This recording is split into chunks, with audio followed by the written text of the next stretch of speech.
Quelle sera la teneur de ce prêche compte tenu du contexte très tendu?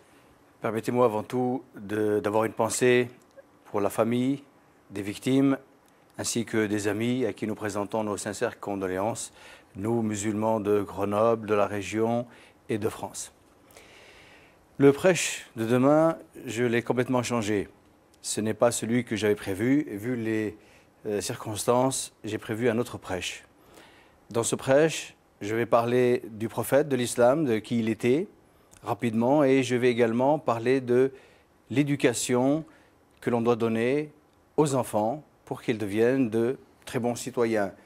Je vais leur parler de cet exemple où le prophète de l'islam un jour a été pris par le col et on l'a serré très très fort. C'était un bédouin qui venait du désert et il réclamait des biens. Les personnes présentes ont voulu lui sauter dessus et le prophète de l'islam les a arrêtés et leur a dit « laissez-le parler ». Donc il a demandé des biens et le prophète de l'islam lui a donné ce qu'il réclamait. Ceci pour dire qu'il a été agressé physiquement et il n'a pas voulu qu'on intervienne. Presque comme Jésus qui a tendu l'autre joue. N'est-ce pas? Alors, l'amalgame, l'islamophobie qui ont été évoqués dans ce reportage et qui se manifestent sur les réseaux sociaux et contre certaines mosquées de France, c'est tout récent. C'est ce que vous craignez le plus, une radicalisation de l'islamophobie? Oui, effectivement. Comme vous venez de le souligner, ça a déjà commencé aujourd'hui, dans quelques endroits.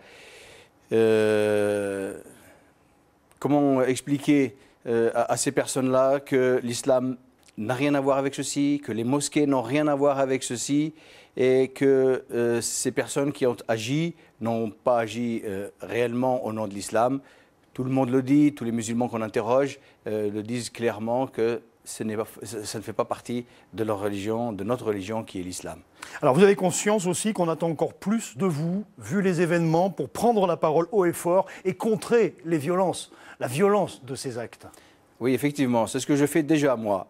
Je n'ai pas peur, comme le disaient beaucoup, même pas peur, j'ai vu sur une affiche. Oui, nous n'avons pas peur et nous dénonçons haut et fort toutes ces exactions, tout ce qui se fait et qui est contraire aux valeurs de l'islam. Et nous souhaiterions qu'on nous donne plus la parole en public pour pouvoir faire passer ce message de paix qui est celui de l'islam.